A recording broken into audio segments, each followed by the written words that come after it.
दोस्तों, जहां पर भारतीय नौसेना विश्व की कुछ सबसे शक्तिशाली नौसेना में शामिल है, वहीं पर चीन की नौसेना भी विश्व में सबसे शक्तिशाली नौसेना की श्रेणी में आती है। चीन के पास मौजूदा समय में 70 से भी ज्यादा पनडुब्बियां मौजूद है, जबकि भारत के पास चीन के मुकाबले पनडुब्बियां नहीं है। इसी को देखते हुए भारत अपनी पनडुब्बियों की संख्या लगातार बढ़ाने की कोशिश कर रहा है, जिसके लिए हमने एक प्रोजेक्ट 75I चलाया था, जिसके तहत हम 6 सबमरीन खरीदने वाले थे। लेकिन परेशानी तब आ गई जब इस प्रोजेक्ट में हिस्सा लेने वाली कंपनियां भारत की जरूरतों को पूरा नहीं कर पा रही थी। दरअसल ये डील काफी बड़ी है, लगभग $7 अरब भारत खर्च करने वाला है इन पनडुब्बियों के लिए, और इसीलिए ये काफी ज्यादा महत्वपूर्ण है कि भारत ऐसे पनडुब्बियां खरीदे जो कि पूरे विश्व में भारत का दबदबा बनाने में मदद करे। इतना ही नहीं, बल्कि हिंद महासागर में भारत चीन को उसकी औकात दिखा सके।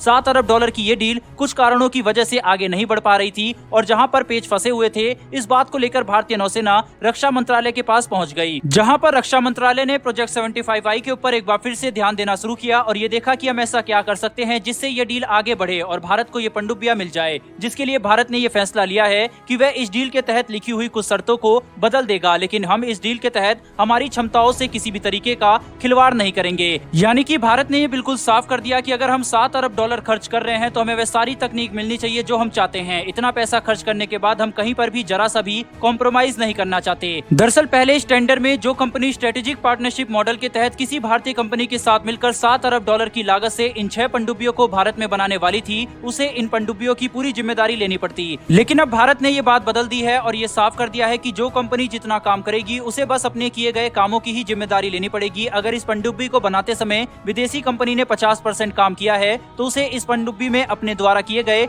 50% काम की ही जिम्मेदारी लेनी पड़ेगी और बाकी की जिम्मेदारी भारतीय कंपनी लेगी। ऐसा करने से विदेशी कंपनियों को थोड़ी राहत मिलेगी और वह एक बार फिर से इस टेंडर में अपनी रुचि लेने लगेंगे। लेकिन एक मुख्य बात अभी भी इसमें नहीं बदली गई है, जो कि है एयर इंडिपेंडेंट प्रोपल्सन सिस्टम। दरअसल भारत का ये कहना है कि हमें इस टेंडर में एक ऐसी सबमरीन चाहिए जिसके पास मौजूदा समय में एक active air independent propulsion system लगा हो। हमें कोई ऐसी सबमरीन नहीं चाहिए जिसके अंदर एयर इंडिपेंडेंट प्रोपल्सन सिस्टम विकसित किया जा रहा है, और यही इस टेंडर को पीछे खींच रहा है, क्योंकि टेंडर में भाग लेने वाले ज्यादातर कंपनियों के पास ऐसी सबमरीन मौजूद नहीं है जिसमें एक active air independent propulsion system लगा हो। भारत ने यह बात बिल्कुल साफ कर दी है कि अगर हम इतनी मोटी रकम खर्च कर रहे हैं तो हम हमारी क्षमताओं में किसी भी तरीके की कटौती बर्दाश्त नहीं करेंगे। अगर आपको भारत का पैसा चाहिए तो आपको वो तकनीक देनी ही होगी जो भारत चाहता है, वरना हम आपको ये टेंडर भी नहीं देंगे। इसी वजह से काफी सारी कंपनियां हो सकती है कि इस टेंडर में भाग ना ले, लेकिन फिर भी अंत में भारत को जो भी पनडुब्बी मिलेगी वह भारत की क्षमताओं की जरूरत को पूरा करेगी और भारत के द्वारा किए गए इंतजार का फल जरूर मीठा होने वाला है। यहाँ पर अब देखना होगा कि क्या फ्रांस और रूस दोबारा से इस टेंडर में अपना इंटरेस्ट लेते हैं या नहीं। बहरहाल दोस्तों, बढ़ते हैं हमारी दूसरी खबर की तरफ, और इस खबर को जानकर आपको भारत पर काफी ज्यादा गर्व होने वाला है। दरअसल जैसा कि आपको पता होगा कि भारत इस साल अपना 75वां आजादी दिवस मनाने जा रहा है,